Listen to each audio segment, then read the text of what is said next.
Nah, di sini ada anggota DPR, ya toh. Kemudian ada Pak Endro Priyono yang tadi disitir sebagai ahli intelijen. Yang ini sebenarnya juga sudah masuk di dalam perhitungan intelijen kalau sudah bicara mengenai Pancasila untuk kepentingan NKRI sebenarnya gitu. Lah, hal yang saya ingin saya tanyakan, terutama dari segi filsafat, karena ini mendasari Pancasila sebagai filsafat, itu akan dipakai tidak hanya tadi dibatasi untuk kepentingan individu, tetapi juga untuk kepentingan kelompok, negara, bahkan dunia. Tujuannya jelas, sesuai dengan apa yang dibuat oleh Bung Karno pada tanggal 30 September 1960, to be the world new. Oleh karena itu maka ini menjadi ideologi alternatif, tidak hanya liberalisme, komunisme, darul islamisme atau yang lain. Ini menjadi satu alternatif ideologi karena mempunyai dasar filsafat yang kuat. Tetapi yang menjadi masalah di sini adalah ada perdebatan yang sangat mendasar. Dasar yang dipakai filsafat oleh filsafat Pancasila, kalau Pancasila itu diperas jadi 3 trisila kemudian diperas jadi 1, itu gotong royong. Nah, ini filsafat ternyata. Tetapi ada yang mengatakan bahwa bukan itu Ekasila itu ketuhanan yang Maha Esa. Itu juga filosofi. Nah, saya ingin bertanya kepada para filosof, ini yang benar yang mana? Apakah gotong royong ataukah ketuhanan yang Maha Esa? Ini menjadi dasar yang sangat sering menjadi perdebatan. Apalagi kalau menginterpretasikannya Pancasila hanya persatuan dari sila-sila itu saja. Tetapi kalau Bung Karno yang saya baca itu tidak satu kesatuan yang utuh. Bicara Pancasila aspek kebangsaan Indonesia itu yang mengandung perikemanusiaan, mengandung musyawarah mufakat, mengandung keadilan sosial, mengandung ketuhanan. Kalau Dakiru 1 Juni 45 Bung Karno mengatakan Pancasila itu 5. Yang nomor 1 lah tadi Pak Profesor Mahfud agak keliru-keliru dikit tapi nggak apa-apa. Nomor 1 itu adalah kebangsaan Indonesia dulu, bukan perikemanusiaan. Dan itu mempunyai arti yang sangat luas terhadap pengertian perikemanusiaan. Kalau digabung menjadi sosio-nasionalisme punya arti. Yang ketiga adalah sila musyawarah dan mufakat untuk kepentingan orang banyak. Dan keempat, keadilan sosial. Itu menjadi satu sila namanya sosio-demokrasi. Baru ketuhanan. Kalau dari 5 diperas jadi 3, kemudian jadi 1, itu gotong royong. Nah, gotong royong itu filsafat. Ini satu pertanyaan.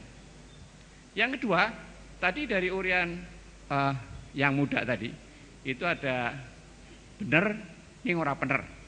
Ini saya masih ragu gitu loh. Sebab itu ungkapan Jawa. Ini juga mengandung istilah yang sangat filosofis. Dan yang benar itu adalah yang bijaksana. Bijaksana ini apakah kompromi, maksudnya apa-apa? Ini harus dijelaskan. Padahal tidak kompromi. Kemudian yang ketiga Pak Sam, ini saya baca di sini. Bapak baca pada skema pertama, itu dari Eropa, pengaruhnya terus sampai semuanya Amerika Utara. Gitu. Ini ada kurang 1. Pembina analisa ideologi dan politik, ini Rusia menentukan. Tapi ini kok tidak ada Rusianya, ini bagaimana? Padahal pengaruhnya Pancasila dipengaruhi oleh ideologi yang berkembang sebelum pernikahan itu ada komunisme, Islamisme, komunisme, nasionalisme, gitu. Mulai tahun 1908 sampai itu pergerakan dari Indonesia merdeka itu mengandung sisi budaya dan politik. Dan politik sudah masuk di situ. Dan pengaruh Rusia, international komunisme, Komintern sangat besar kepada Republik dan juga sangat besar pengaruhnya kepada pembentukan Pancasila sejak 4 Juli 1927 yaitu berdirinya PNI oleh Bung Karno sampai dengan 1 Juni 45. Demikian. Terima kasih. Terima kasih. Perkenalkan, nama saya Randy dari Hizbut Tahrir Indonesia. Saya ingin langsung saja bertanya kepada 3 pemateri. Yang pertama, ini memang perdebatan filosofis kalau menurut saya. Setelah Presiden Soekarno itu mengeluarkan dekret Presiden 5 Juli 59, seolah-olah perdebatan tentang dasar negara Pancasila itu tertutup gitu kan. Jadi kalau kemudian kita membahas lagi itu ibarat meminjam istilah dalam film Indiana Jones, itu adalah membuka kotak Pandora gitu. Jadi siapapun yang membuka itu akan mati dalam tanda kutip gitu kan. Nah, ini menurut Anda para pembicara ini apakah memang seperti itu gitu? Karena seolah-olah kalau Pancasila itu kemudian sakral, kemudian tanpa kritik dan sebagainya. Padahal tadi juga dijelaskan ini bisa dikritik gitu. Bagaimana tanggapan Anda? Kemudian yang kedua, kaitannya dengan tadi sempat disinggung masyarakat sipil atau civil society. Nah ini bagaimana kaitannya dengan ide Nurcholish Madjid, yaitu apa? Masyarakat madani, dikaitkan dengan ideologi Pancasila seperti itu. Apakah nyambung atau tidak gitu kan? Karena civil society itu sepengetahuan saya itu asalnya dari Barat kan gitu, nilai-nilai Barat. Nah terakhir adalah saya khusus ke Pak Ahmad Wahyudi, Pak Agus Wahyudi, mohon maaf. Tadi Anda menjelaskan tentang teori kebenaran dan kebaikan. Nah, saya ingin mengetahui sebenarnya standar atau pedoman dari teori kebenaran atau kebaikan itu apa? Karena kok standarnya itu adalah yang membuat manusia, tentunya kan tergantung siapa yang membuat kan seperti itu. Atau memang di luar manusia standar itu. Terima kasih. Setelah saya ikuti pemaparan tadi dan sudah 3 kali ini saya ikut seminar tentang Pancasila ya. Nampaknya memang dulunya saya termasuk common sense.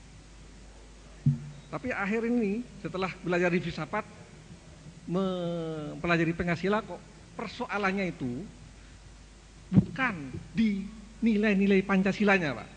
Jadi Pancasila nilai-nilai itu memang sudah bagus, final, Pak. Tapi bagaimana mengaplikasikannya? Jadi kalau kemarin pendekatan itu kan pendekatan piramid, itu kok memang menjadi dasar negara sudah cocok, berhasil. Tapi untuk diaplikasikan dengan pendekatan piramidal itu kok nampaknya sulit, Pak. Jadi saya punya pemikiran Pancasila ini didekati dengan pendekatan holistik. Dan itu ketimuran.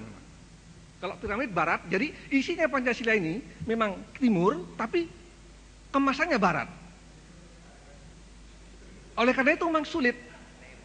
Oleh karena itu, pikir saya, dan saya ini usulkan, bagaimana kalau secara epistemologis, struktur sistem Pancasila itu direformasi.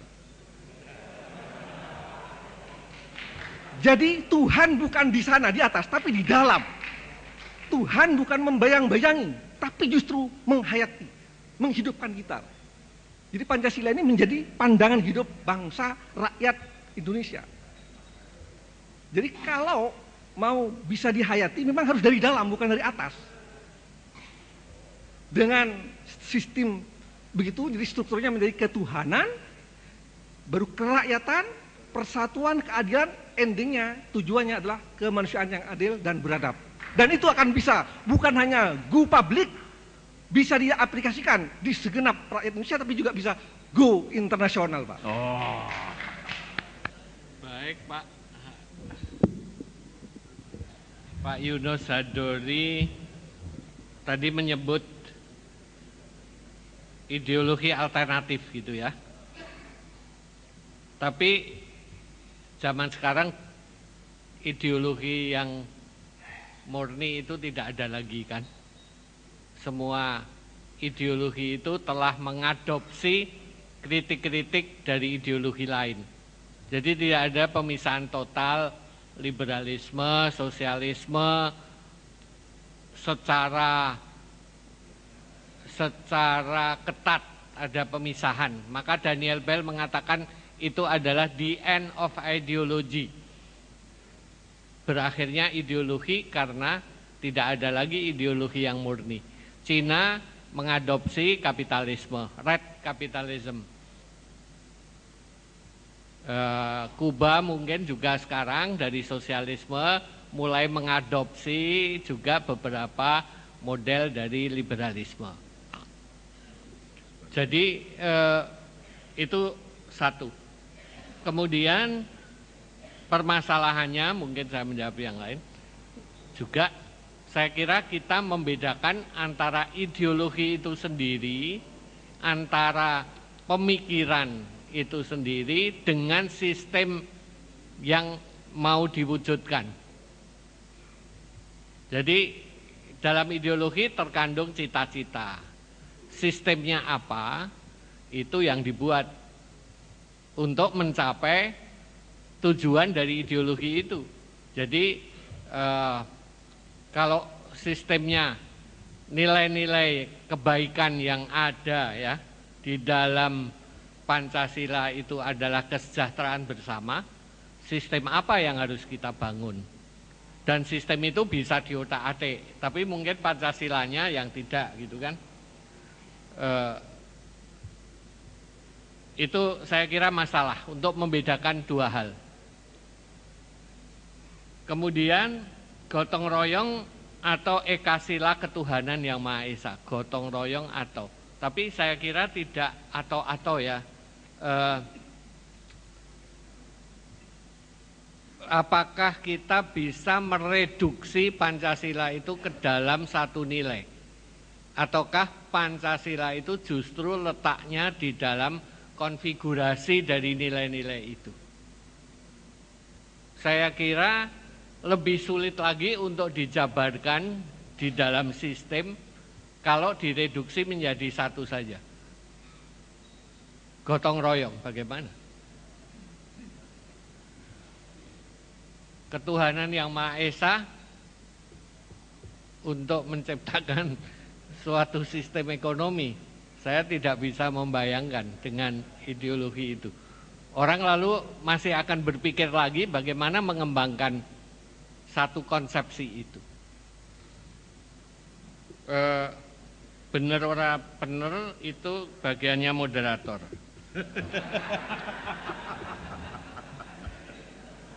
Kemudian Mas Randy tadi mengenai civil society dan masyarakat madani. Saya kira secara historis etimologinya berbeda gitu ya. Masyarakat madani tentu sebetulnya itu terjemahan saja dari polis, dari city state di Timur Tengah pada waktu itu. Semua kebudayaan berpusat pada kota-kota, termasuk negara berpusat pada kota. Mungkin kalau masyarakat madani lalu menjadi model dari Yunani atau di Alexandria atau di Madinah atau di tempat lain pada waktu itu modelnya. Saya tidak tahu persis, mungkin Pak Wahyudi bisa menjelaskan lebih lanjut. Civil society tentu sekarang kajian-kajian itu berkembang lebih banyak lagi. Civil society tidak hanya masyarakat secara umum, kerap kali civil society itu dimengerti sebagai asosiasi-asosiasi yang bebas setelah keruntuhan Uni Soviet itu di Eropa Timur muncul civil society dalam arti kelompok-kelompok bebas untuk mengorganisir diri. Lalu bisa seringkali juga ekonomi juga dihadapkan kepada civil society kerap kali. Sejauh kekuatan-kekuatan ekonomi itu menopang kekuasaan. Inti dari civil society saya kira itu kritik, bukan mengorganisir diri dengan kekuatan untuk merebut kekuasaan, tetapi lebih-lebih diskursus dan kritik. Apakah dasar negara bisa dikritik? Tapi yang saya kira dasar negara, nah ini seringkali orang membedakan ideologi dan ilmu pengetahuan. Kalau ilmu pengetahuan dapat dikritik, ideologi pada umumnya terkandung di dalam ideologi itu tidak bisa dikritik. Tetapi karena apa? Karena ideologi selalu berkaitan dengan kekuasaan. Dan kekuasaan itu mau melegitimasi diri dan mau mempertahankan diri. Maka tidak dikritik. Kalau dikritik ya ada akibatnya. Itu. Seperti pada zaman Orde Baru. Tetapi bisa saja itu kalau dikatakan Pancasila ideologi terbuka, tapi dasar negara. Tapi biasanya yang dikritik adalah secondary ideology, adalah ideologi penopang dari yang sentral itu. Dan pada umumnya yang sentral adalah dasar negara. Tetapi topangan-topangan ideologis di bawahnya itu yang seringkali merupakan distorsi dari ideologi yang inti. Kemudian Pancasila apa tidak perlu dirubah, Tuhan ditempatkan di dalam, dirubah menjadi manunggaling kawula Gusti, begitu ya, mungkin ya. Tapi saya kira kalau dilihat dari lahirnya Pancasila itu tidak didiskusikan dan tidak diperdebatkan isi dari ketuhanan yang Maha Esa itu. Tapi kalau tadi konsepnya Tuhan di dalam, lalu kita memasuki konsepsi ketuhanan itu. Tapi sebetulnya dalam Pancasila kan orang tidak masuk ke dalam filsafat ketuhanan itu ya. Kalau dikatakan sekarang Tuhannya ditempatkan di dalam, Tuhan yang kayak apa itu, gitu kan? Lalu itu menjadi tidak dimaksudkan oleh Pancasila begitu. Ya monggo, benar atau benar? Benar atau benar?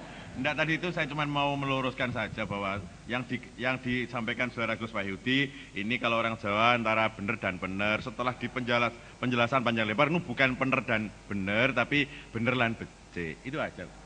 Kalau ini pun salah tangkap ya kebangetan gitu loh. Baik, ini nanti gongnya itu yang merasa tua nomor 2. Jadi di ruangan ini paling tua Prof. Kunto. Lalu Pak Nursam mengklaim bahwa nomor 2 tua. Padahal mungkin dengan Romo Sastro, tua Romo Sastro loh ini. Tapi kontes umur nanti sajalah. Yang penting sekarang biar yang muda Pak Agus Wahyudi menjawab, merespon terutama dari Mas Randy dan juga tadi dari Pak Hadori. Silakan. Tentang civil society, saya kira Pak Sastra sudah menjelaskan. Intinya sebenarnya ini satu domain di antara individu dan negara. Nah, bedanya dengan masyarakat madani. Masyarakat madani bayangan saya juga memang sebuah model satu periode ketika Nabi pindah dari hijrah ke Madinah. Jadi terjemahan masyarakat madani adalah civilized society, masyarakat yang beradab, bukan civil society. Civil society itu satu space atau domain di antara individu dan state. Ya. Cirinya volunteer dan bebas. Kita boleh masuk, boleh keluar dengan gampang dan boleh membentuk, umumnya juga didanai sendiri, memiliki konsepsi kebaikan sendiri, dan orang lalu boleh bermimpi, membangun ide, cita-cita di situ. Jadi ini pengertian dasar dari civil society. Dan kenapa saya kira juga perdebatan dalam filsafat apa yang harus dilakukan dengan civil society ini? Civil society juga bisa mengandung bahaya kalau tidak dikontrol. Ada uncivil society, jadi sebenarnya istilah agak kontradiktif, tapi kira-kira ya idenya seperti api. Tapi api ini harus tetap kita butuhkan dan harus hidup. Kita nggak bisa mematikan api dengan menghilangkan udara. Misalnya dengan memberangus semuanya. Yang itu justru dinamik masyarakat nggak akan ada. Jadi kenapa civil society penting? Dalam teori demokrasi saya kira karena gagasan itu. Dan ini yang kemudian menarik nanti saya kira diskusinya dengan pertanyaan kedua kaitan sebenarnya dengan konsep kebenaran dan keadilan ini. Nah, bayangan saya memang negara mungkin nggak boleh mengulangi katakanlah mungkin kesalahan yang sama seperti yang dialami Eropa pada abad pertengahan ya, ketika mencoba memihak sebuah konsepsi metafisis tertentu. Ya. Yang itu di luar sebenarnya jurisdiksi atau di luar kapasiti dari negara. Biarlah itu diurusin society. Jadi waktu itu gereja mengklaim bahwa bumi yang menjadi pusat tata surya. Dan negara mengamini itu. Ternyata ilmu menunjukkan bahwa bukan, matahari lah. Nah ini kita lalu bicara sumber konsensus. Konsensus itu ternyata bisa dicapai dari dua hal. Pertama konsensus metaontologik, itu jadi ilmu pengetahuan bisa membawa kita pada titik tertentu untuk menyetujui sesuatu. Seperti tadi konsensus bahwa oh ternyata bumi yang menjadi pusat tata surya. Ilmu itu karena ilmu. Walaupun ilmu juga kadang-kadang nggak tentu juga. Anak saya kena diabetes, saya nanya sejumlah dokter jawabannya berbeda-beda. Tapi itu mungkin karena kemajuan ilmu pengetahuan yang belum. Tapi ilmu juga sebuah usaha mencari kebenaran, gitu kan. walaupun juga kadang-kadang salah juga, tapi artinya ada hal yang beda dari ini. Tapi yang kedua ini konsensus yang bukan dari ilmu pengetahuan itu.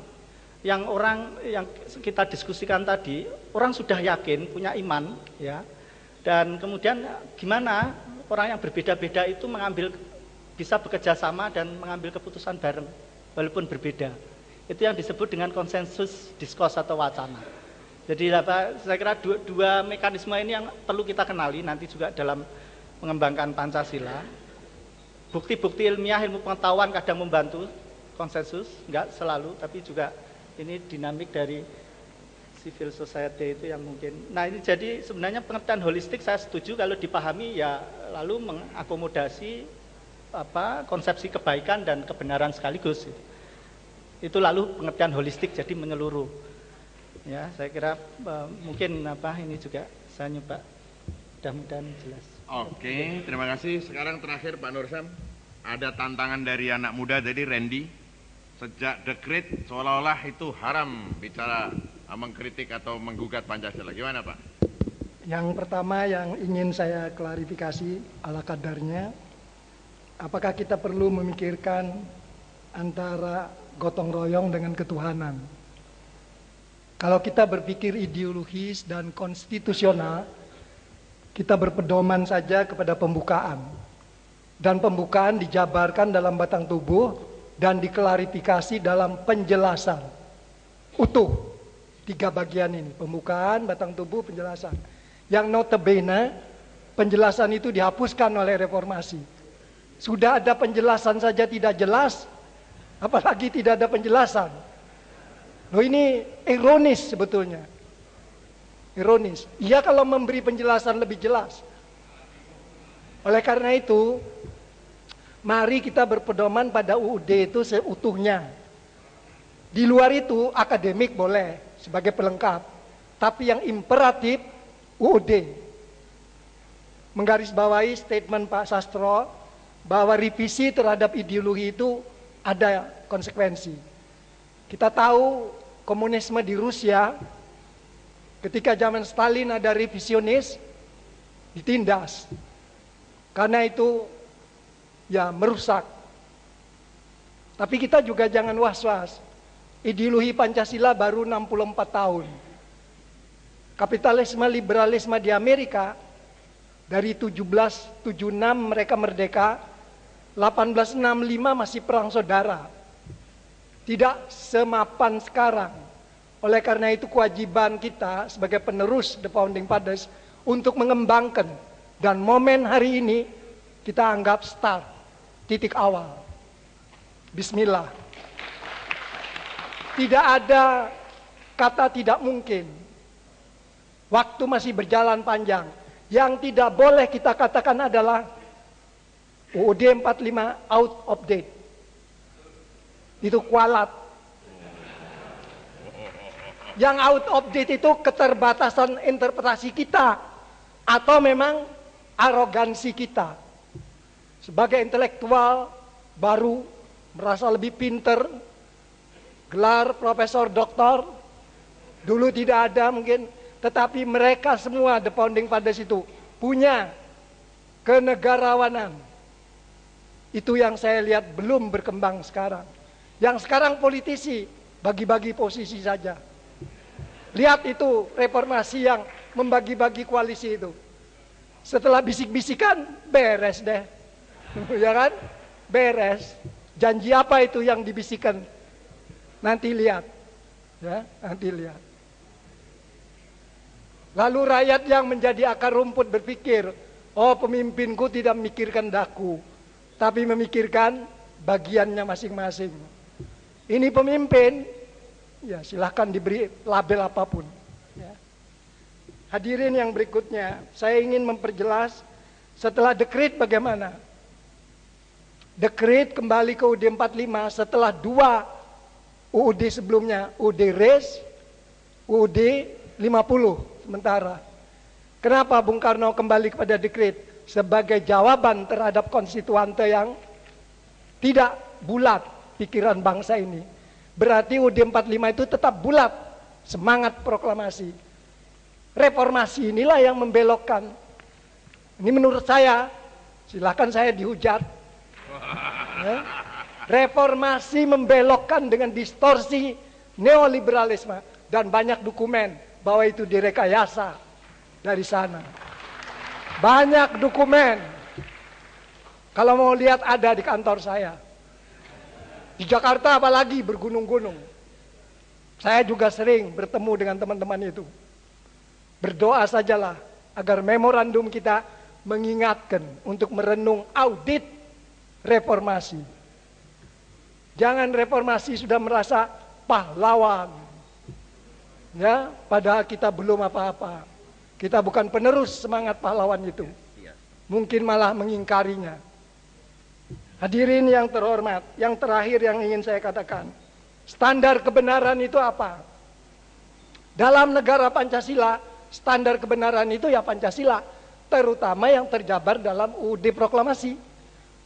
Statusnya menjadi sumber dari segala sumber hukum, Grundnorm, kaidah fundamental negara, kata Profesor Notonegoro.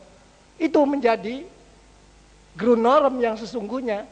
Jangan lagi menanyakan yang lain-lain. Kalau tidak sesuai dengan Grundnorm, perlu ditolak atau diperbaiki atau disesuaikan apabila mungkin. Kalau tidak, seperti ateisme misalnya, uji dengan Grundnorm. Sila pertama tidak ada, pasal 29 tidak ada. PKI tidak boleh di Indonesia. Anti demokrasi, mereka anti Pancasila.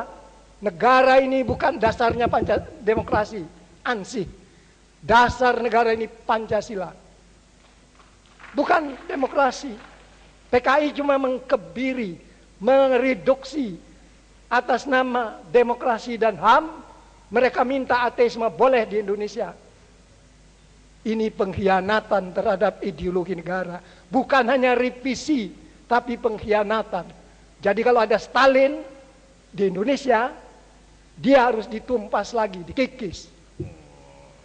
Ini sebenarnya logika imperatif, konstitusi dan ideologi. Bukan main-main. Lah kalau reformasi cuma main-main, ya saya tidak tahu akibatnya nanti ke depan. Kata Pak Sastro ada akibatnya. Mudah-mudahan generasi ini yang menikmati, bukan anak cucu. Mengerikan, saudara. Itu tragedi moral, tragedi peradaban, tragedi ketuhanan.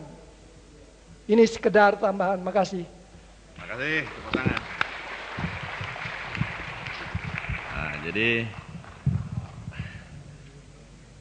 terima kasih Prof. Kunto. Jadi beliau penyimak, rupanya beliau juga sedang menulis untuk Profesor Sastro Pratejo.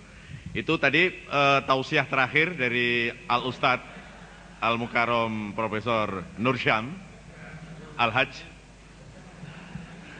Nah, tidak ada kewajiban saya untuk menyimpulkan ini suatu kongres, tetapi baiklah saya akan meringkas apa isi pembicaraan yang telah terjadi dalam 1 jam 45 menit terakhir ini.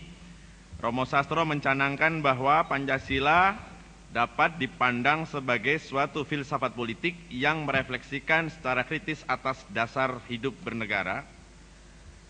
Lebih runcing dari itu, Pancasila dapat menjadi etika politik dan keberadaannya sebagai salah satu ideologi dari berbagai macam ideologi di muka bumi, maka di situ Pancasila bisa menjadi kritik ideologi. Profesor Nursyam mengatakan bahwa nilai-nilai filosofis Pancasila sudah membudaya mendarah daging dalam kehidupan bernegara kita, dan itu terurai dalam Undang-Undang Proklamasi. Beliau memakai istilah ini dengan sangat ideologis, Undang-Undang Dasar Proklamasi. Dan barang siapa telah mengubah itu, mereka harus bertaubat taubatan nasuha. Naudzubillah min dzalik. Wah, ini semacam kutukan luar biasa. Tetapi yang menarik adalah ketika Pak Sastro mengatakan bahwa sistem-sistem itu bisa dikotak-katik, disesuaikan, yang penting goalnya adalah kebaikan bersama. Nah, sementara itu Saudara Agus Wahyudi mengemukakan suatu gagasan, hendaklah Pancasila supaya tetap tegak itu, supaya bisa dipertahankan dan dikembangkan itu, pendekatannya bukan hanya dengan teori kebaikan, melainkan juga teori kebenaran. Begitu yang dapat saya ringkaskan Bapak Ibu sekalian, jika Anda hendak menjahit, pasang benang dengan teliti. Bila ada tutur yang pahit, jangan disimpan dalam hati. Billahi taufik wal hidayah. Assalamualaikum warahmatullahi wabarakatuh.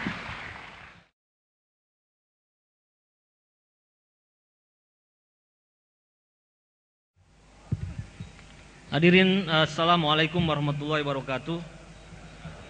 Salam sejahtera buat rekan-rekan semua. Di pagi ini adalah pagi yang sangat menentukan dalam sejarah Indonesia,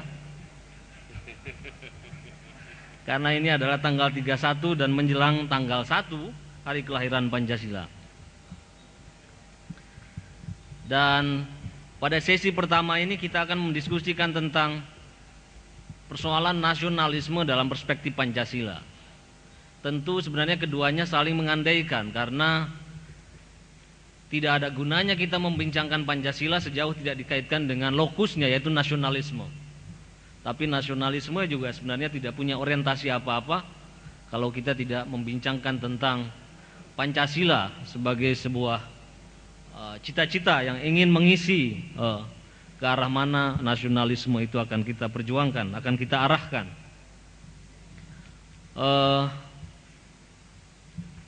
Persoalan-persoalan nasionalisme kini digugat kembali, bukan saja di level Indonesia tapi di seluruh muka bumi seiring dengan menguatnya arus globalisasi. Tetapi globalisasi juga membawa paradoksnya tersendiri, karena tarikan ke arah globalisasi itu juga membawa tekanan ke bawah yang menimbulkan berbagai bentuk balikan ke arah etnonasionalisme dan sebagainya. Kita akan bincangkan diskusi ini, bagaimana kita menggagas kembali nasionalisme dalam konteks tarik-menarik antara globalisme dan primordialisme ini, dan bagaimana Pancasila menjadi panduan bisa dipertahankan atas nasionalisme itu. Dan beruntung kita mendapatkan 3 pembicara yang sangat qualified untuk bidang ini, saya kira. Yang pertama di sini sesuai dengan urutan daftar, Profesor Dr. Mestika Z dari Universitas Andalas. Udah datang belum dulu ya? Yang kedua adalah Profesor Dr.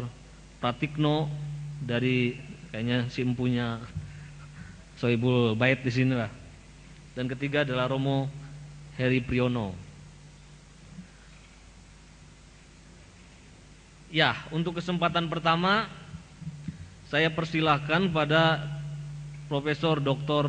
Pratikno untuk mempresentasikan pikiran-pikirannya.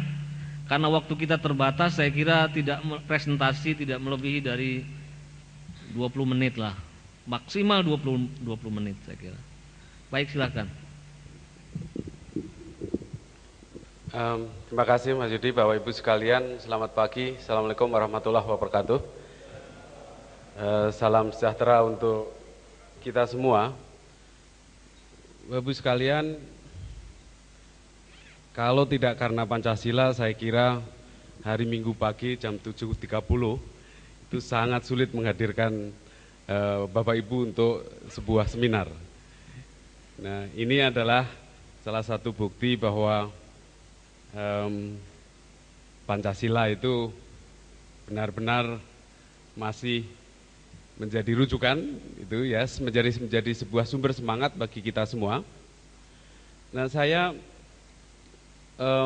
tidak mendiskusikan hal ini dalam perspektif yang globalisasi ataupun perspektif yang lebih filosofis gitu. Saya lebih ditrain sebagai seorang ilmuwan politik yang concern terutama sekali pada isu-isu desentralisasi, otonomi daerah, pembangunan daerah dan seterusnya.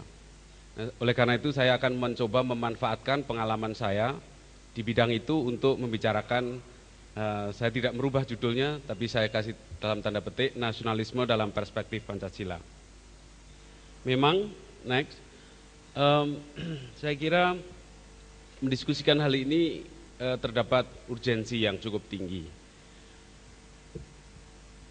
Kalau kita lihat dalam beberapa tahun terakhir ini, ada fenomena yang barangkali kemudian, slide berikutnya Mas, diindikasikan sebagai fenomena yang membahayakan nasionalisme. Misalnya sebagai satu contoh, pemekaran daerah yang terjadi luar biasa sampai dengan hari ini, dan mayoritas adalah basisnya etnisitas. Artinya orang masyarakat Indonesia jangan-jangan sudah capek untuk berpolitik, berorganisasi berbasis lintas etnis. Kemudian beberapa tahun yang lalu sangat marak konflik sosial politik juga berbasis etnisitas, dan itu juga menjadi jangan-jangan ini mengindikasikan ada fenomena pemekaran, fenomena masalah nasionalisme.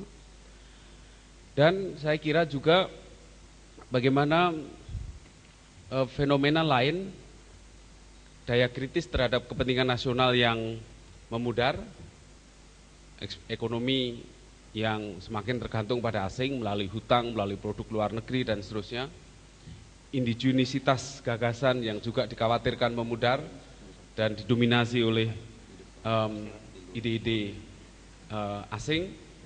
Dan apakah ini mengindikasikan memudarnya nasionalisme Indonesia? Saya ingin mengajak sharing sedikit tentang apakah memang kekhawatiran ini masuk akal. Pertama, nanti beliau Romo kita ini yang akan elaborasi banyak di tataran filosofis, tapi saya ingin mensitir beberapa literatur saja, bahwa memang kalau kita bicara nasionalisme itu adalah kita bicara kedaulatan, bicara tentang kebebasan warga negara, di mana masyarakat kita menentukan nasibnya sendiri, menjadi tuan di rumahnya sendiri, begitu. Yang kita disatukan oleh kepentingan, disatukan oleh kebersamaan, dan oleh karena itu kita harus mampu menyelesaikan perpecahan di internal kita. Itulah nasionalisme. Dan nasionalisme bukan berbasis pada etnis, tetapi dia merupakan sebuah kontinuum, ada basis sejarah, dan juga fenomena sekarang ini juga. Dia tidak didasarkan kepada kepentingan jangka pendek, tetapi dia adalah dibangun dari sebuah komunitas yang stabil. Nah, oleh karena itu spirit, soul, roh, jiwa dari nasionalisme itu dihasilkan oleh masa lalu. Bagaimana dulu Indonesia dibentuk, dasarnya anti kolonialisme dan seterusnya. Tetapi juga ada fenomena penting, bahwa produk masa lalu yang namanya nasionalisme itu, mengakhirkan nasionalisme, semangat kebersatuan itu, kemudian harus dijaga pada masa kekinian. Nah, saya ingin menunjukkan bahwa jangan-jangan problem kita untuk mempertahankan nasionalisme, kebersamaan, sebagai sebuah masyarakat yang stabil, mempunyai kepentingan bersama itu, justru masalahnya adalah masalah kekinian. Kekinian kita, ketidakmampuan kita, kesulitan kita untuk menjaga kepentingan bersama, untuk bersatu sebagai sebuah bangsa, dan merasa memang kita ini harus mempertahankan diri kebersamaan kita ini sebagai sesuatu yang relevan untuk kita bersama. Saya kira ini berbeda dengan nasionalisme di Barat, di mana banyak sekali di Eropa misalnya nasionalisme pilarnya adalah nasional, itu pilarnya adalah etnisitas. Tapi kalau kita kan tidak. Saya mensitir bahasanya Ben Anderson itu, ya sebetulnya imagine community. Kita membayangkan diri kita sebagai satu dari Sabang sampai Merauke. Jadi kita membayangkan diri kita itu satu, berdasarkan sejarah, berdasarkan kepentingan, berdasarkan cita-cita. Pertanyaannya adalah, apakah kita masih mampu untuk membayangkan diri kita ini satu, disatukan oleh sejarah, disatukan oleh kepentingan, disatukan oleh cita-cita. Nah, nasionalisme ini bukan basisnya, itu bukan pemerintah, bukan negara, institusi negara. Tapi nasionalisme basis utamanya adalah masyarakat. Ya, basis utamanya itu adalah masyarakat. Adalah tugas institusi negara untuk mengembangkan nasionalisme, menyatukan masyarakat, menjaga masyarakat punya kepentingan bersama, menjaga masyarakat punya nasib bersama, menjaga masyarakat punya kepedulian untuk membangun sebuah entitas yang namanya negara bangsa.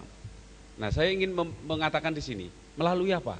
Kalau tadi Bang Latif mengatakan mengisi, saya kira saya ingin mengatakan bahwa nasionalisme itu ya harus dibangun melalui Pancasila itu.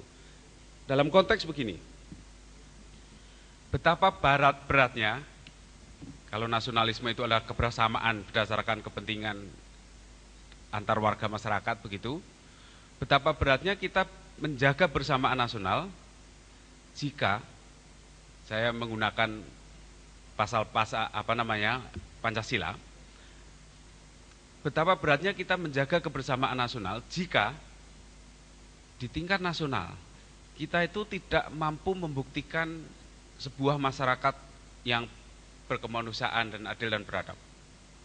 Bagaimana kita bisa menjaga kebersamaan kita kalau ya, demokrasi kita lebih banyak dibajak oleh elit misalnya. Rakyat sibuk berdemokrasi, memilih tetapi tidak ada kemampuan untuk mengendalikan pemimpin yang dipilihnya. Dan seterusnya, dan seterusnya.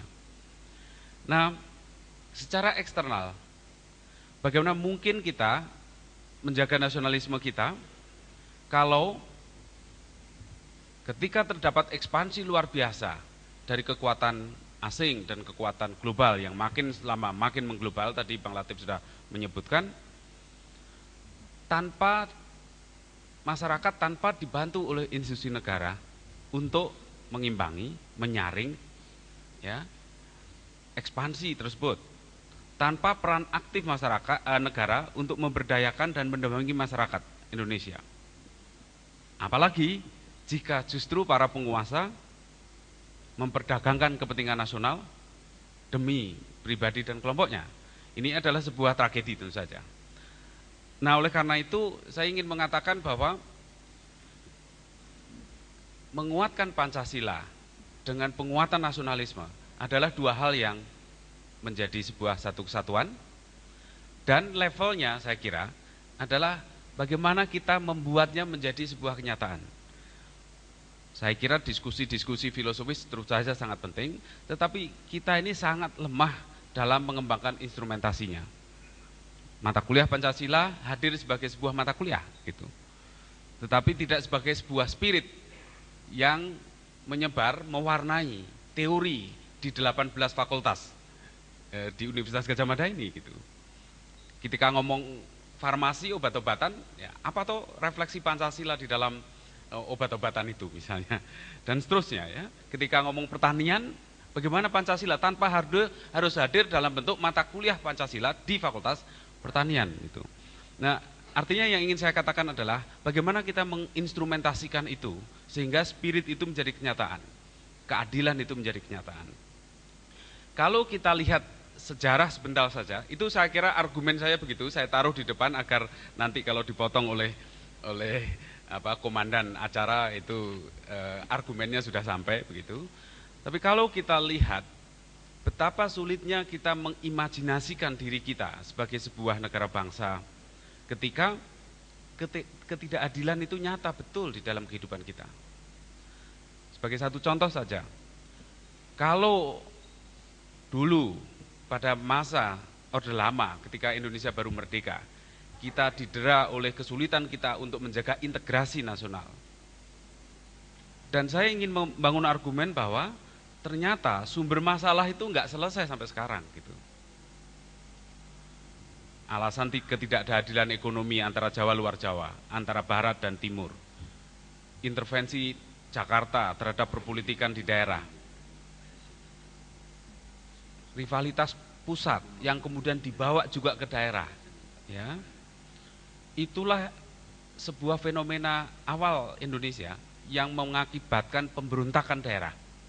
Dan jangan-jangan tiga permasalahan ini, maaf slide-nya terus sudah bergeser terus. Maaf tadi, terus. Nah, itu. Jadi 3 masalah ini misalnya, jangan-jangan sebuah masalah lama yang sampai sekarang tidak kita pecahkan. Bagaimana mungkin kita mengajak orang di pelosok Papua sana masih membayangkan tentang Indonesia ketika Indonesia tidak pernah hadir di hadapan mereka. Ketika Indonesia hadir pun bukan dengan wajah yang ramah. Ketika Indonesia tidak hadir melalui dokter, tidak hadir melalui guru, tidak hadir melalui pelayanan masyarakat yang ramah. Ketika hadir Indonesia tampil dengan wajahnya yang keras gitu. Nah, mana mungkin orang masih membayangkan ya, menyatu sebagai sebuah bangsa ketika wajah Indonesia seperti itu gitu.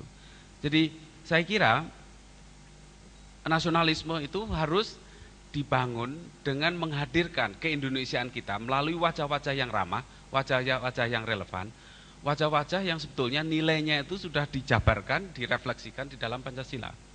Nah, bagaimana kemudian kita menginstrumentasikannya? Sebetulnya kita itu punya sejarah kuat untuk sebagai sebuah bangsa. Ketika banyak riset menunjukkan, ketika orang daerah memberontak pun, pemberontakannya itu setengah hati kok. Hanya mencari perhatian dari bapak yang tidak pernah memperhatikan anaknya gitu. Bukan anak yang ingin, bukan anak durhaka yang ingin tidak diakui lagi sebagai anak gitu. Jadi argumen itu saya kira terus terbukti terus sampai dengan sekarang ini. Orde Baru berhasil menyelesaikan masalah disintegrasi. Tetapi apa cara yang dilakukan gitu? Cara yang dilakukan bukan cara yang seperti bukan cara dengan memecahkan sumber masalah di awal Indonesia.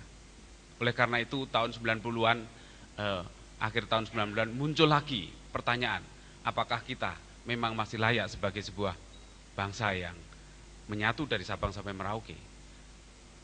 Digugat lagi itu dan seterusnya ya, sampai pada pasca Orde Baru.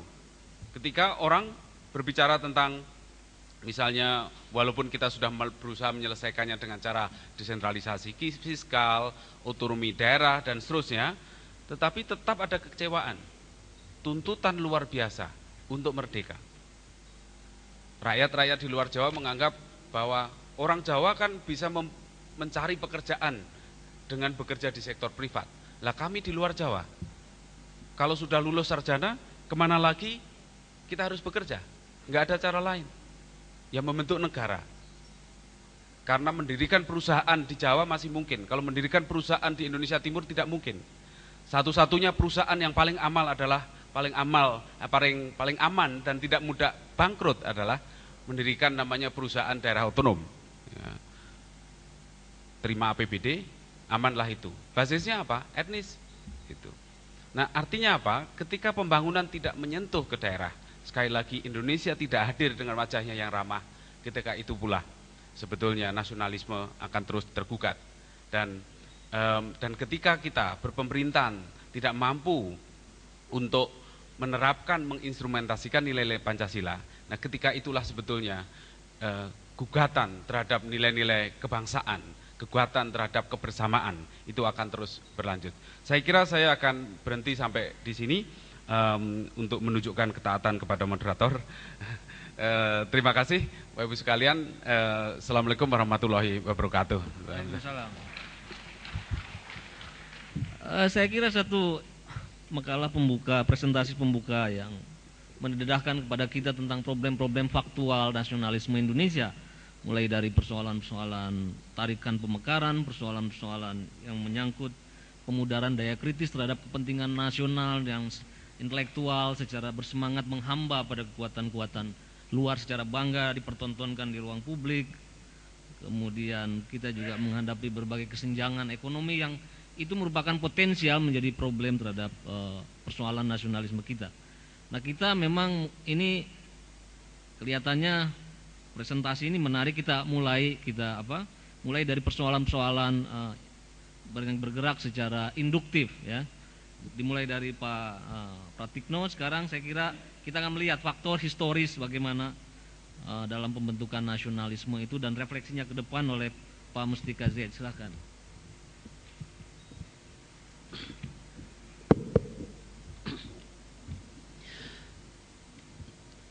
Terima kasih. Assalamualaikum warahmatullahi wabarakatuh. Saudara moderator, pembicara di depan dan sesepuh yang tidak perlu saya sebutkan nama beliau satu persatu, sebagian saya kenal dengan baik. Hadirin sekalian yang terhormat, saya sedikit terlambat tadi, saya minta maaf. Ternyata diskusi kecil di warung itu jauh lebih menarik karena ceritanya untold story itu banyak sekali tentang isu-isu kontemporer yang sebetulnya menjadi input yang bagus sekali untuk seminar kita pagi ini. Saya diminta juga bicara tentang nasionalisme Indonesia dalam perspektif Pancasila. Sebetulnya sangat bersambungan dengan topik kita kemarin, bicara Pancasila sebagai sebuah dasar negara. Saya ingin mengambil sebuah, coba diteruskan di lembar pertama. Jadi kita ingin dulu berangkat dari beberapa persoalan yang diajukan oleh panitia. Ada apa dengan nasionalisme Indonesia hari ini? Perlukah memang nasionalisme itu dirumuskan kembali dalam konteks kekinian? Dan apakah tantangan nasionalisme itu memang globalisme internasional atau primordialisme lokal? Tadi disebut etno-nasionalisme. Atau ada faktor-faktor lain yang kemudian kita sebut dengan neokolonialisme atau neo-imperialisme. Saya ingin berangkat dari dua buah argumen untuk menjawab persoalan ini. Pertama, nasionalisme itu adalah konsep sejarah dan dia hadir dan ada dalam konteks apresiasi sejarah. Tanpa itu nasionalisme hampa. Dan hari ini kita berbicara tentang kemerosotan nasionalisme, ya karena bangsa ini sudah menjadi bangsa ahistoris, bangsa yang tak lagi memiliki apresiasi sejarah yang wajar. Sejarah hanya ada sebagai gudang penyimpan kebesaran-kebesaran masa lalu di dalam peringatan-peringatan hari bersejarah. Sepanjang tahun, tiap bulan, kalender Indonesia ada 1-2 buah tanggal merah dan sebagian besar umumnya adalah hari bersejarah. Cuman pada upacara itu kita mengulang-ulang secara rutin para pegawai negeri apel bendera, kita membacakan Pancasila, nyanyi lagu kebangsaan, dan pidato-pidato nasional yang diedarkan secara luas dan dibacakan. Sesudah itu kita saling melupakan. Jadi itu satu pertama, dia konsep historis dan nasionalisme lebih duluan hadir daripada nation state itu sendiri. Ya, yang kedua, tesis yang ingin saya katakan, sebetulnya kaum nasionalis masa lalu yang kemudian menjadi the founding fathers itu juga berhadapan dengan dunia hari ini. Tantangan besar mereka juga globalisme gitu. Globalisme dan partikularisme lokal. Apa itu kekuatan lokal?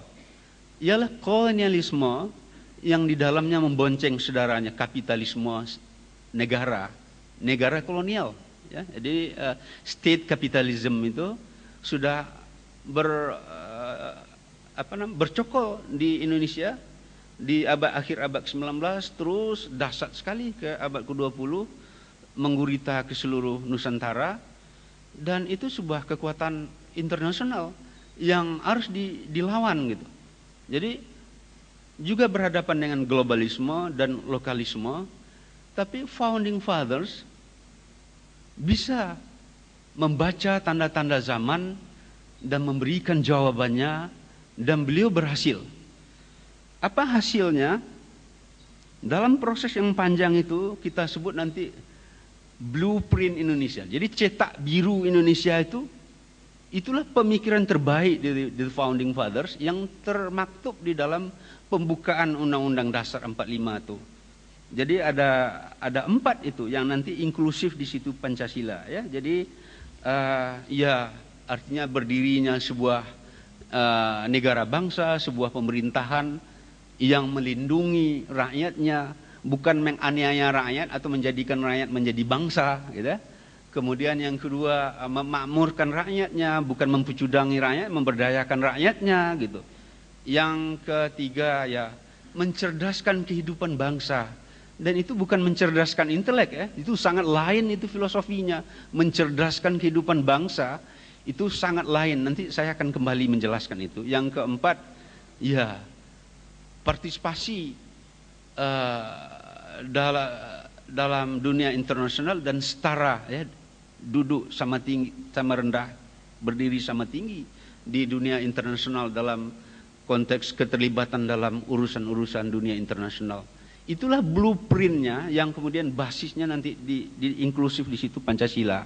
Nah kalau saya, dan ini sudah agenda ini sudah ditawarkan dan sudah ada jawabannya oleh Founding Fathers.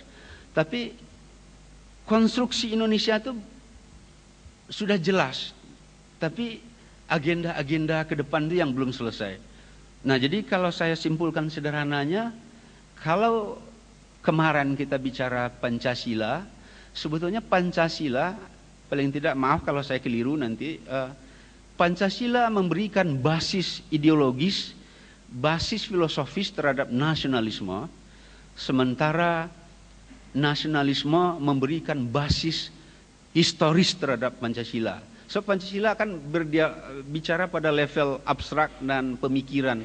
Kemarin kita melihat begitu rumit, mulai dari common sense ilmiah dan filosofis. Saya kira kalau ditanya sama rakyat, Anda perlu Pancasila atau perlu sembako gitu. Kalau kita buat pooling, sudah jelas jawabannya gitu. Nah saya kira kalau kita terlibat juga ke barang-barang yang abstrak itu memang lebih rumit. Jadi cukuplah itu nanti mungkin pada tingkat tungku pemikirannya, tapi hasil olahnya itu ya yang bisa termakan oleh pikiran rakyat dan menyembuhkanlah gitu. Nah jadi memang dari kedua argumen tadi saya simpulkan intelek manusia memerlukan akurasi, ya, artinya ilmu dan pemikiran, tapi jiwa manusia memerlukan meaning, makna. Kedua-duanya ada dalam sejarah. Nah, nasionalisme itu adalah konstruksi sejarah gitu. Bagaimana dia sebagai sebuah konstruksi sejarah? Saya bisa sedikit katakan. Pertama, di sana ada basis kultural psikologis. Ya, jadi pengalaman sejarah bersama bangsa ini, ya, nasionalisme tumbuh dari pengalaman sejarah bersama bangsa, ialah pengalaman pahit getir betapa susahnya hidup di bawah rejim kolonial. Dan itu menciptakan sentimen yang kita sebut sentimen nasionalisme. Apa itu sentimen nasionalisme? Kehendak untuk keluar dari situasi kolonial dan merasa marah, ya, dan gusar apabila prinsip-prinsip tekad itu dilanggar. Dan sebaliknya, perasaan-perasaan itu harus tampil ke dalam gerakan-gerakan, dan gerakan itu ya dengan spirit nasionalisme tadi, dengan sentimen nasionalisme tadi, ya melahirkan sebuah pikiran-pikiran, perbuatan-perbuatan yang berproses. Kita bicara dari Budi Utomo 1908 sampai terus ke puncaknya. Itu ada tahapan nasionalisme berkembang sampai ke 1945, di mana puncak klimaks sebuah nasionalisme mencapai titik puncak, sehingga disitulah disodorkan yang namanya Blueprint Indonesia Merdeka itu di pembukaan Undang-Undang Dasar 45 itu. Nah, saya sudah bicara tentang, tolong dilihat apa sih yang kolonialisme itu supaya kita agak tahu sedikit. Barangkali di slide ketiga, di sebelumnya. Tuh ke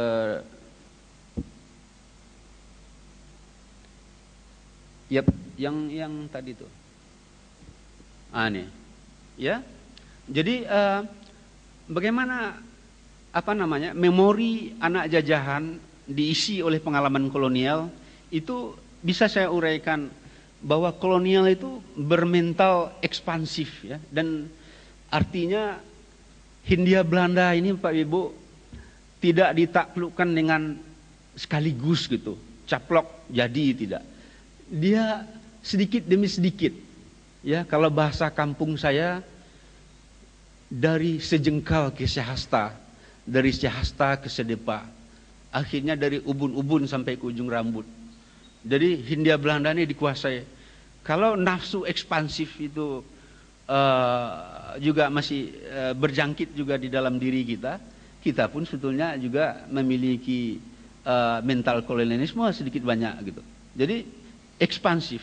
Yang kedua, diskriminatif atau anti demokrasi, bahwa kolonialisme itu menciptakan ketergantungan abadi ya, yang ketidakadilan antara penjajah dan si terjajah, supaya si terjajah itu tetap merasa memerlukan tuan ya, tuan kolonial, dan sebaliknya si penjajah betul merasa sangat tergantung juga dengan kolonialnya. Dalam pepatah Belanda itu diomongkan, kalau Hindia Belanda hilang, maka akan menjadi bencanalah di negeri Belanda di sana. Dan begitu tergantungnya Belanda terhadap Indonesia di masa lalu. Tapi kita juga begitu. Jadi sebagai tuan kolonial, kita adalah orang yang inlander, yang bodoh, terkebelakang, dan rendah diri, inferior, sehingga kita merasa perlu dituntun, dibimbing oleh sang tuan, dan resepnya ya yang ditawarkan oleh kekuatan kolonialisme itu. Yang ketiga itu opresif, penindasan, penekanan. Yang keempat eksploitatif, artinya menguras SDM dan SDA selagi ada. Bagaimana caranya? How? 3 saja. Bagaimana kolonialisme beroperasi di Indonesia? 3 saja. 1, ya dengan kekerasan, namanya pasifikasi, mengamankan, meluaskan daerah itu dibuat aman, dalam bahasanya rules and order, ketertiban dan stabilitas dan ketertiban. Dan kemudian yang kedua itu perangkatnya adalah exorbitant recht. Jadi hukum kolonial tanpa berpihak kepada penguasa. Hukum kolonial itu ya yang benar itu adalah penguasa. Produk undang-undang kolonial yang kita teruskan juga sebagian. Yang ketiga ialah bermitra dengan feodalisme, dengan bangsawan lokal. 3 itu aja instrumen kolonialisme. Kalau kita ekspos satu persatu bagaimana pahitnya hidup di bawah rejim kolonial, yang memang tidak kita rasakan sekarang lagi, apalagi generasi sekarang hanya generasi hedonisme, ya amat tidak masuk akal dan sangat pahit gitu. Saya bisa ilustrasi sederhana aja. Kalau di zaman kolonial itu tempat-tempat hiburan umum, kolam renang atau society atau beberapa tempat publik itu selalu ada itu pengumuman Honden and Inlander verboden. Apa artinya?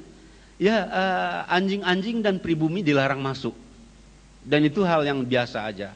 Dan bagaimana si inlander ini, istilah penghinaan terhadap pribumi, diperlakukan sehari-hari menjadi diperkuda untuk sebuah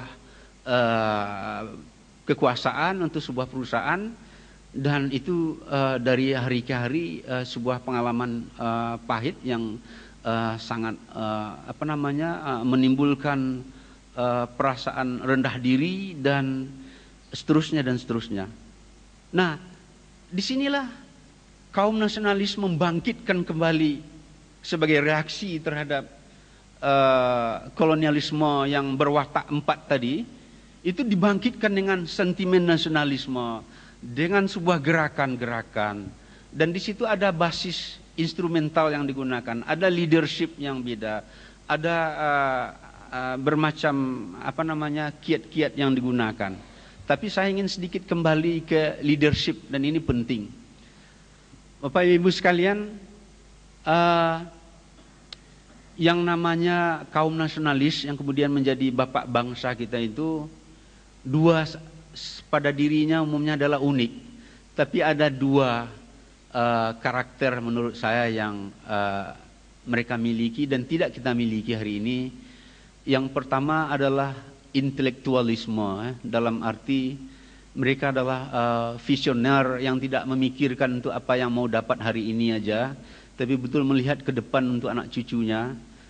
Intelektualisme juga menjadi suluh obor menerangi jalan, membaca tanda-tanda zaman dan menunjukkan jalan bagi generasinya, dan ini sudah mereka lakukan.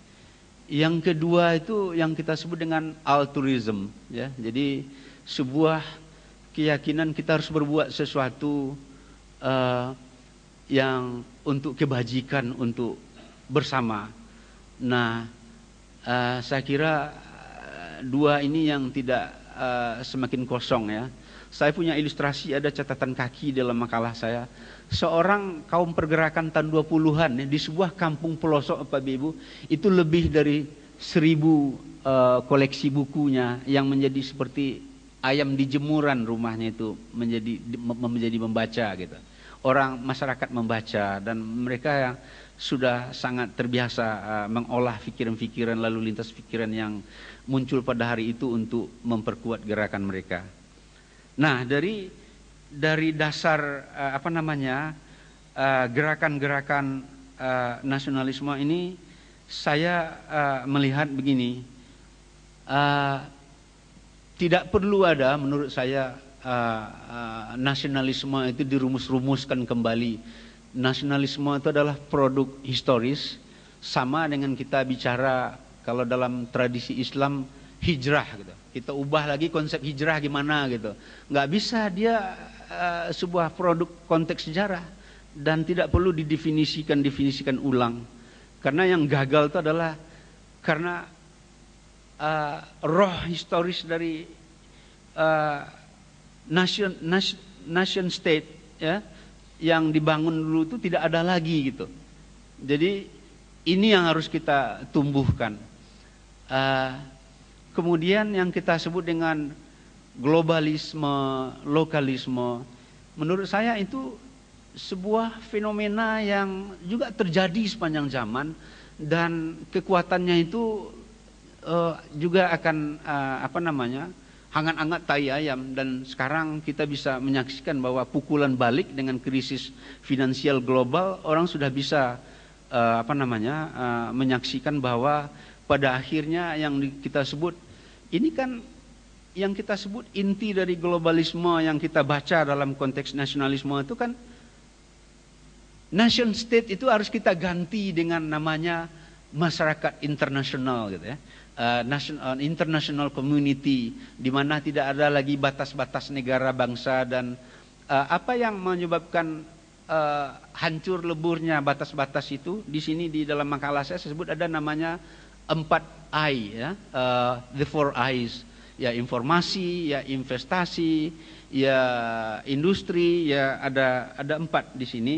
Itu yang membobolkan nation state, menjadikan dia tidak lagi peduli dengan sudah ada yang mengatakan bahwa the end of the nation state itu sudah wacana yang direkayasa yang dimunculkan. Tapi siapa sih yang punya itu barang? Saya kira harus mewaspadai itu. Nah, jadi itu kekuatan satu dari luar. Kemudian yang namanya etnonasionalisme, saya kira itu juga sebuah kegagalan dari rejim-rejim pemimpin nasional untuk rejim-rejim nasional yang sudah terikat erat dengan mesin-mesin kapitalisme global yang gagal membawa rakyatnya ke dalam perubahan-perubahan yang menyejahterakan, sehingga timbullah semacam gerakan protes. Ya, itu termasuk yang tidak percaya betul bahwa etnonasionalisme itu betul-betul ada puritan di Indonesia, karena asal kita mulai dari lokal menjadi nasional. Jadi itu hanya sebuah fenomena kambuhan ketika dia obat penyembuhnya tidak ditemukan. Pada akhirnya kapal NKRI itu mirip berlayar di tengah lautan. Banyak memang penumpang yang minta turun di jalan, kadang-kadang dengan memaksa gitu.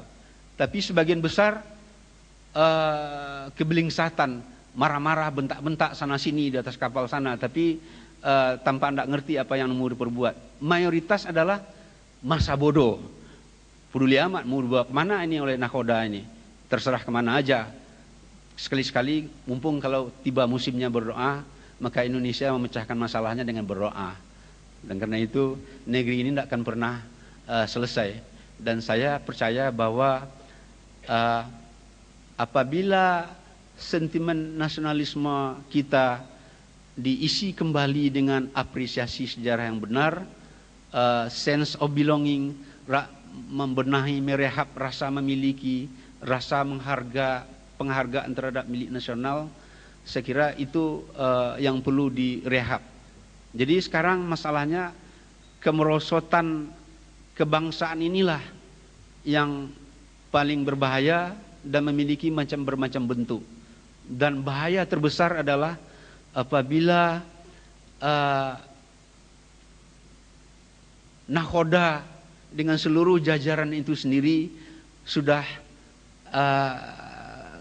ahistoris, sudah akhirnya tidak lagi memiliki sebuah nasionalisme, ya pada akhirnya akan banyak yang minta turun di tengah jalan di atas kapal ini. Dan saya kira semuanya masuk akal juga. Dan saya agak sedikit terakhir Pak Moderator, saya ingin membuat sebuah pernyataan bahwa kalau kita ngomong tentang bahwa NKRI sudah final, itu sebuah pandangan paradigma politik yang sangat ideologis, tapi itu sangat bisa berlaku apabila kita memang menawarkan obatnya. Tapi kalau hanya membuat klaim NKRI sudah final tapi tidak ada sebuah solusi lebih lanjut, menurut saya itu juga akan tidak berlaku gitu. Nah, jadi memang harus ada sebuah loncatan baru. Dan persoalan yang paling berat hari ini, orang masih bertanya, musuh kita siapa gitu. Sebetulnya mentalitas kolonialisme masa lalu juga yang masih eksis hari ini, dan ke situ yang harus kita perangi. Karena agenda terbesar kita itu blueprint ini yang masih terbengkalai, dan inilah yang harus kita selamatkan, dan inilah yang harus kita diskusikan. Mengapa ini kok semakin jauh panggang dari api? Terima kasih. Assalamualaikum warahmatullahi wabarakatuh. Ya, jadi bagaimanapun juga nasionalisme dikatakan sebagai satu produk sejarah, sebagai satu konsepsi sejarah. Dan di dalam konsepsi sejarah ini beliau katakan bahwa sesungguhnya persoalan globalisme dan partikularisme itu bukan perkara yang baru. Ini meminjam juga sebenarnya sejalan dengan apa yang dikatakan oleh Amartya Sen. Dia bilang globalization is neither new neither folly. Jadi globalisasi itu bukan perkara baru dan bukan juga perkara yang bodoh. Tapi justru pada titik inilah sebenarnya nasionalisme Indonesia tumbuh sebagai satu konsepsi nasionalisme negatif. Dalam arti nasionalisme itu tumbuh sebagai satu perlawanan terhadap kekuatan-kekuatan globalisme. Barangkali kita harus membedakan antara globalisme dengan global, karena di dalam globalisme itu ada intent dan scope, ada intensi untuk melakukan okupasi dan perluasan, ada engineering, ada perluasan dan sebagainya. Karena sesungguhnya fakta-fakta arkeologi sekarang menunjukkan sebenarnya orang Indonesia ini manusia global pertama di muka bumi. Dengan teknologi kapal bercadik itu, bercadik ganda, orang-orang Austronesia, orang-orang Melanesia telah berjelajah jauh sampai pantai timur Afrika. Dan sekarang jejak-jejaknya terlihat bahwa di Afrika sampai sekarang ada kelompok suku bangsa yang disebut Zang, Azania, Tanzania, Zanzibar, yang itu sebenarnya silsilah daripada orang-orang Indonesia global pertama di muka bumi yang begitu kuat pengaruhnya di dalam kekuatan-kekuatan budaya pantai timur Afrika sampai sekarang. Nah, tapi kita lihat arus balik, kalau kata meminjam kata Pramudia Anantatur, terjadi sejak the age of commerce abad ke-15, 16, 17 dan sebagainya, dan membuat kita justru sekarang seperti sejarawan Belanda mengatakan, di pantai tanah Jawa kekuasaan silih berganti, bak beraraknya awan-awan, tetapi orang Jawa sendiri selalu dalam kondisi terjajah. Kita sekarang menghadapi satu bentuk penjajahan baru, pendalaman dari globalisme lama yang memerlukan satu daya antisipasi baru terhadap nasionalisme yang lebih progresif. Nasionalisme yang bukan hanya sekedar melawan keluar, tapi nasionalisme yang mengoptimalkan, mengaktualisasikan potensi kita secara sengaja untuk bisa membuat bangsa ini bisa jadi bangsa besar.